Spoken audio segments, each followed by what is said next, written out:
Leo's on guitar, I'm on drums, and Andres is on bass and vocals. I'm not, this isn't the intro, I'm talking it out. Okay, you guys,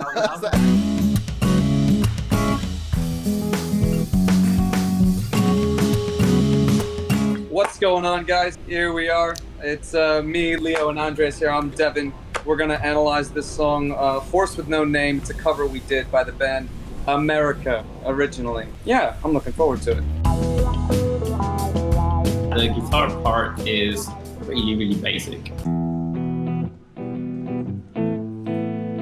It's just 2 chords, super regular strumming pattern.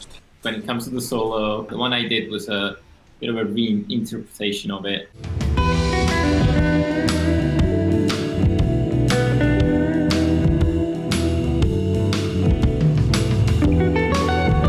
As you can see in my Logic, this is the part of the song with the solo. I'm using this preset called Heavenly Tweed.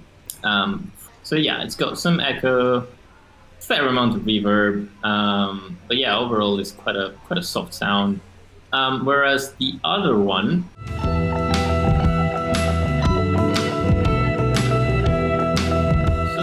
so I'm using the Echo Studio preset, which comes with this beautiful pedal board. I've done this particular way of using the delay on the guitar that allows you to sound like you were playing a lot more notes than you actually are. So with this delay pedal, I've got it set on 1/4 key. Without the echo, the delay, the solo sounds like this.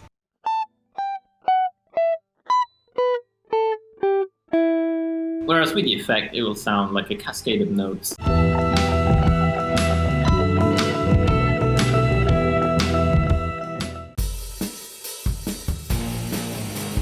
To get the drums to work, what we did was basically Devon recorded the MIDI using his electronic drum kit, as you can see in the video. You can see the MIDI information there, and having MIDI drums allows you to choose pretty much any kind of sound you want. Any old electronic drum kit, really, anything with pads, pretty good for this kind of stuff. So MIDI, absolute fan of it. Analog, I'm just gonna say better, straight up better. You watch most drummers on Instagram, they're muting their drum with something unique. I see guys muting it with their phones, you know, on the drum while they're playing it. They'll have stacks of cymbals on the side of their floor tom, or like on top of the floor tom, sorry, on the skin, so it rattles when you hit it, creating crazy sounds in their basement, living room, whatever, you know? And it sounds phenomenal. What we did with the sound in Ableton was to layer it. So there are a few things that are not really part of the original recording, like a tambourine. I emphasize the snare and the kick with adding another snare and another kick. So basically, all this is basically added on top of the original drums, and the drums on their own are basically this. There are a few things happening with the drums in terms of the sound. There's a bit of EQ. I take a bit of the lows out, basically because between the bass and the extra kick and the regular drums, it was just too much, so I cut some of it out. I added a bit of reverb, as you can see here, so slightly, it's not too much. And I added this drum bus, which is a feature in the 10th version of Ableton, which again allows you to just add a bit of punch to the sound. But yeah, so basically in the end, when you add all the layers and everything up, you get the drums. So this is the bass.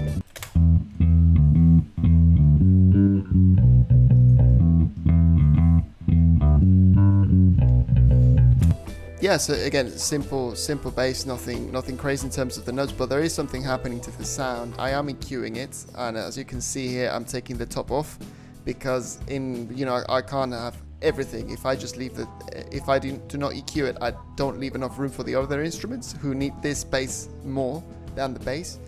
And I'm also ducking the sound. Basically, you can accomplish the same effect. I'm using LFO tool, but if you sidechain it, and you sidechain it to a kick on every beat, then basically what this does is that the volume goes down every quarter note, and you can see it when I put the plugging in. You can see the volume goes down a little bit, And this makes sense once we introduce the drums, because that leaves space for the kick drum. One of the most important things I think, you can do whatever you want in music production, there are no rules, but something I particularly learned, or something that's worked for me, is that when you duck the bass, you give room for the kick drum, because a lot of times they compete for the same space in terms of sound. So whenever you have bass and kick, you have to choose what to prioritize. In this case, I am prioritizing the kick.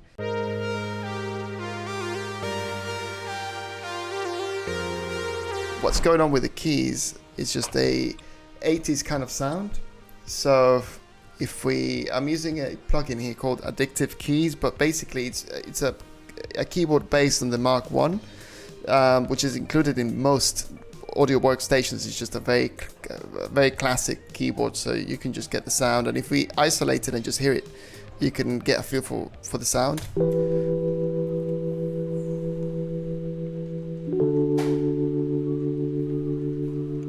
It's quite mellow, and it's got like it oscillates, vibrates slightly. And again, it's not originally part of the song, but I just thought it would be nice. You can't go wrong with this keyboard. It's very, very soft.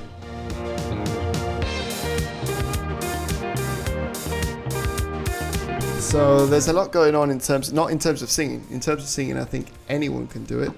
On the first part of the journey, the real magic is actually happening with the plugins. Yeah, so obviously there is a bit of EQing.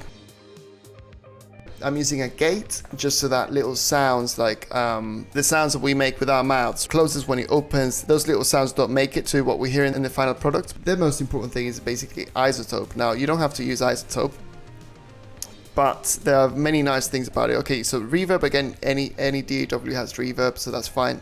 De-esser, like when you're saying S's and things, tends to make it a bit better. There is a bit of compression, again, every DAW has that. Saturation, again, every DAW has saturators and like different effects. There is now a bit of difference in terms of pitch. So what's happening with the pitch is that I do have Autotune activated. Well, not really Autotune. Autotune is a proprietary software, but it is working. And if you are very off pitch, like basically if you're singing the completely wrong scale and you activate the pitch and you don't choose the right scale, you end up sounding like a robot. For instance, we're going to change the scale here to D minor. Looking at all their lines, and it sounds like a robot. It sounds terrible. So even if you use any auto-tunes or anything like that, you do have to sing in pitch. Looking at all their lines. So it's not that noticeable. But I would, generally speaking, recommend, even if you're working with very experienced singers or new singers or whatever, just to use auto-tune.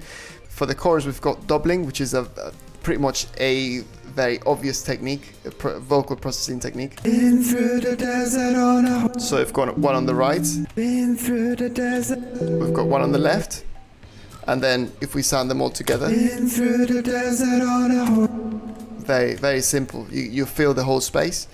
And lastly, we've got the na-na-nas, which in this case we've got 6 vocals happening at the same time. You don't need 6. Ideally, you never want to do more than 6, but you need at least 4. So let me show you. Over here, you can see the panning. This is very important. Yeah, we've got one at the far left. Oh wow, that was terrible. Anyway, but you can see there that the singing is terrible. But the thing with doing choruses, like as in like lots of people singing at the same time, is that these errors just simply add to the sound. And ideally, when you have a chorus, a sort of choir sound, then you have people who sing and people who cannot sing within the choir, and that's how you get that distinctive sound. Anyway, this wasn't on purpose, by the way. I'm just not a very good singer. But so we've got left, we've got right, and then if we put them together, and of course we add more and more. Let me just add more. There we go. And more and more. And that's how you get that sound. And yeah, that's pretty much it. And then when we go back to the verse, we go back to a single vocal. So that's how you get the contrast again. So if we play that. After 2 days.